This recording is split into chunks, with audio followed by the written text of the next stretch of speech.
तर परभणीमधला पाणी प्रश्न हळूहळू बिकट होत चालल्याची स्थिती दिसत आहे।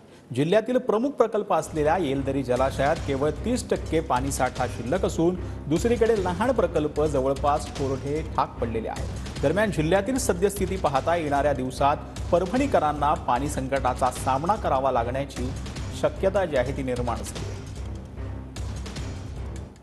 पाणी टंचाई, चारा टंचाई आहे, यामध्ये काही दुमत नाही।